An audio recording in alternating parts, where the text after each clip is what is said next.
सही जानकारी आप दे पाएंगे, साथ ही साथ जो दस्तावेज आपसे मांगा जाएगा वो आप दे पाएंगे। जैसा कि आप सभी को मैं बता दूं कि अगर आपने कोई गलत जानकारी दी या फिर जो पूछा जाए उनसे अगर आप किसी प्रकार की बदसलूकी करते हैं या फिर किसी भी प्रकार से आप गलत जानकारी देते हैं तो भविष्य में मिलने वाली सरकारी योजनाओं से भी आप वंचित हो सकते हैं या फिर कई एक प्रकार के परेशानी का भी सामना आपको करना पड़ सकता है। वहीं मैं बता दूं कि ये जो सर्वे है ये सभी भारतीयों के लिए अनिवार्य है, यानी कि अगर आप भारतीय हैं तो इसके लिए इस सर्वे में हिस्सा लेना कहीं ना कहीं बहुत ही महत्वपूर्ण हो जाता है, क्योंकि अगर आप भाग नहीं लेते हैं तो भविष्य में बहुत सारी परेशानियां आपको हो सकती है। तो सर्वप्रथम आज के वीडियो में हम लोग जानने वाले हैं कि आखिर कौन कौन से वो सवाल हैं जो सर्वेयर आके पूछेंगे, वहीं जो ये सर्वे है ये कितने चरण में होने वाला है। तो सर्वप्रथम मैं बता दूं कि जो पहला जो ये सर्वे का चरण है वो एक मकान सर्वे के नाम से जाना जा रहा है। मकान में किस प्रकार का मकान बना हुआ है और मकान के रिलेटेड जो भी जानकारी है वही अभी पूछी जा रही है। तो सर्वप्रथम हम लोग जान लेते हैं कि सर्वेयर आपसे क्या क्या सवाल पूछ सकते हैं। वहीं बहुत सारे लोग ऐसे हैं जो अपने घर में रहते ही नहीं है, उनके घर में कोई और रहते हैं, तो उन्हें भी जानकारी पता होनी चाहिए।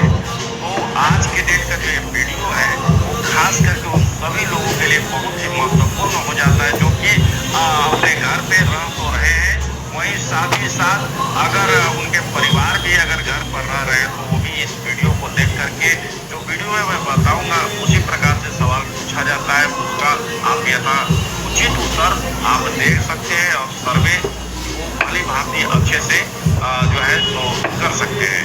तो दोस्तों सबसे पहला जो सवाल पूछा जाता है कि मकान जो आपका बना है उसका फर्श किस प्रकार का है, यानी कि वो पक्का है या फिर वो कच्चा है, मिट्टी का बना हुआ है। तो आपका फर्श किस प्रकार का है ये आप बताएंगे। वहीं जो मकान का जो जुड़ाई है वो सीमेंट से किया गया है या गिलावा पे किया गया है, जैसे भी किया गया है आपको बताना है।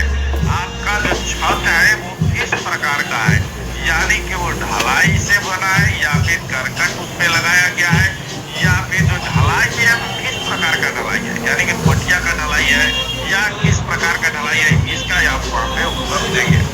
वहीं जो सवाल पूछा जाएगा आगे कि आपके घर में पीने का पानी किस प्रकार का है, यानी कि आप जो पानी पीते हैं वो चापाकल का पानी पीते हैं या फिर तालाब का पानी पीते हैं या कुआं का पानी पीते हैं या फिर मोटर घर में लगाए हैं या फिर जो आरओ वाटर है वो पीते हैं, तो ये आपको बताना है। साथ ही साथ पानी से रिलेटेड एक और चीज है कि जल यानी कि जो वेस्टेज वाटर है उसका निकास किस प्रकार से है, यानी कि नाली का समुचित व्यवस्था है या नहीं, नाली ढकी हुई है या नहीं, वहीं शौचालय आपके घर में है या नहीं, इसके बारे में भी पूछा जाएगा। वहीं दोस्तों मैं बता दूं कि इसमें ये भी सवाल पूछा जाता है कि आपके परिवार के कितने सदस्य जो है तो मौजूदा समय में यहाँ रह रहे हैं, वहीं कितने सदस्य जो है तो मौजूदा समय में घर से बाहर निवास कर रहे हैं।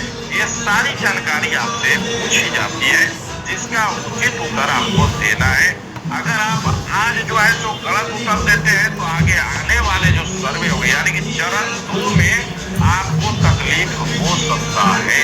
वहीं मकान किसके नाम से है ये भी पूछा जाता है। मान के चलिए कि मकान का जो जमीन है वो आपके दादा दादी या फिर पूर्वज के नाम से परदादा परदादा परदादा परदादी वगैरह किसी के नाम से है वो आपको बताना है।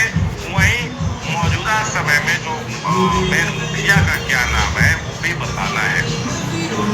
अब जानते हैं आपके मकान में किस प्रकार से उस मकान के कमरों का इस्तेमाल हो रहा है, इसके बारे में भी जानकारी देना है। जैसे मान के चलते हैं कि आपका मकान है, मकान में बहुत तरीका का दुकान आपने खोल रखा है, आगे में आपके घर में और भी बहुत सारे सर्विसेज चलाई जा रही है, तो उसके बारे में भी जानकारी आपको देना है।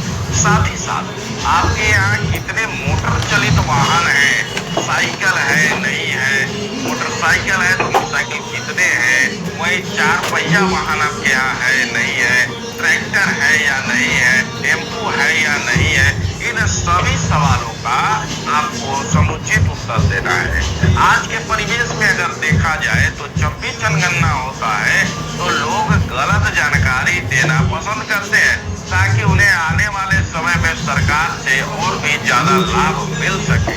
तो वैसे लोग इस बार हो सकता है कि काफी बुरे फंस सकते हैं। जैसे अगर मान लिया जाए कि आपके घर में अगर कुछ गाड़ी है या फिर टेम्पू है या ट्रैक्टर है, जो भी है वो उचित जानकारी आप दीजिए, नहीं तो जो दोबारा वेरिफिकेशन होगा अगर उसमें पाया जाता है तो आप पे कठोर कार्रवाई भी की जा सकती है। तो दोस्तों अब जान लेते हैं कि जो सर्वेयर आएंगे उन्हें हमें क्या नहीं देना है। जैसे आप लोग जानते ही हैं कि जब भी कोई सरकारी योजना चलता है तो उसका सदुपयोग तो होता ही है, साथ ही साथ दुरुपयोग भी करना कुछ लोग चालू कर देते हैं, यानी कि फर्जी सर्वेयर बन के आपके पास आते हैं और आपसे कहते हैं कि मोबाइल में OTP गया, OTP बताइए। तो ये सब चीज जानकारी नहीं देना है, OTP आपको नहीं बताना है किसी भी सूरत में, चाहे आपके दरवाजे पे कोई भी आ जाए। अब बात कर लेते हैं कि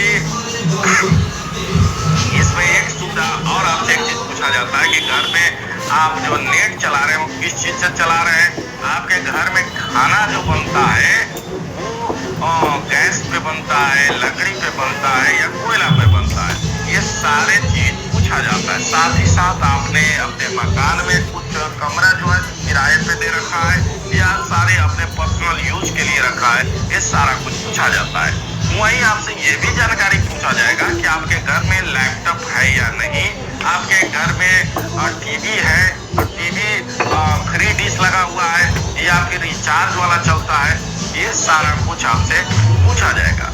तो इस प्रकार से हम लोग चरण 1 में पूछे गए सारे सवालों का जवाब सही सही दे देते हैं।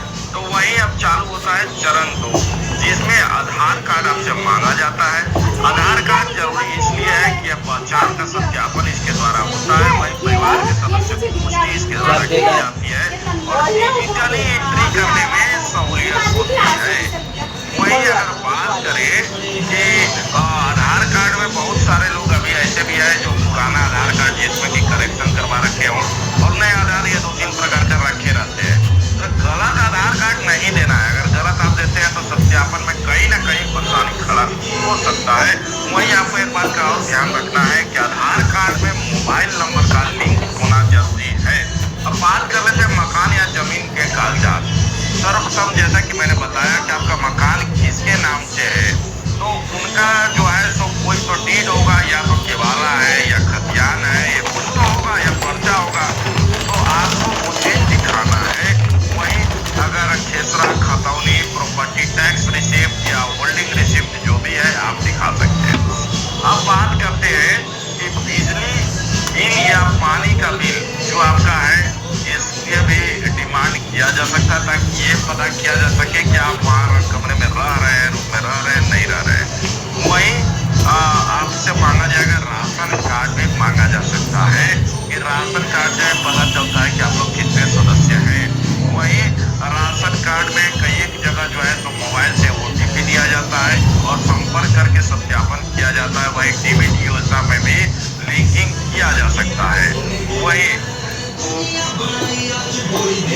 तो दोस्तों इस प्रकार से हम लोग अब समझ लिए। तो एक बार पुनः हम लोग सवाल को रिपीट कर लेते हैं, जो संभावित सवाल आपसे पूछे जा सकते हैं। जो पहला सवाल है मकान अपना है या किराए का, वही मकान का जो घर है वो कच्चा है या पक्का, वही कितने कमरे हैं, शौचालय है या नहीं, वही पीने का पानी कहाँ से आता है, इंटरनेट की सुविधा घर में किस प्रकार से होती है, वही LPG गैस का उपयोग करते हैं या नहीं, वही परिवार में कितने सदस्य हैं, महिला मुखिया है या नहीं, वाहन है या नहीं। इस प्रकार से आपसे सवाल पूछे जाएंगे। वहीं आपको ज्ञान नहीं बताना है, तो जिनके किसी भी खाली फॉर्म पर आपको साइन नहीं करना है, OTP शेयर नहीं करना है, वहीं गलत जानकारी नहीं देना है, नकली कर्मचारी से आपको सावधान रहना है। आपको भी पूछताछ करना है कि आप कैसे आपको माने कि आप सरकारी कर्मचारी हैं। वहीं ओरिजिनल डॉक्यूमेंट किसी को आपको नहीं देना है। अब बात कर लेते हैं कि किन लोगों को सावधान रहने की आवश्यकता है, जिनके जो दस्तावेज है वो पूरा नहीं है। वहीं अवैध कब्जे वाले मकान में जो रह रहे हैं, साथ ही साथ फर्जी पता का इस्तेमाल करने वाले लोग, वहीं एक ही घर में कई परिवार रहने वाले किराएदार जिनका एग्रीमेंट नहीं है, इन सभी को सोचने की आवश्यकता है।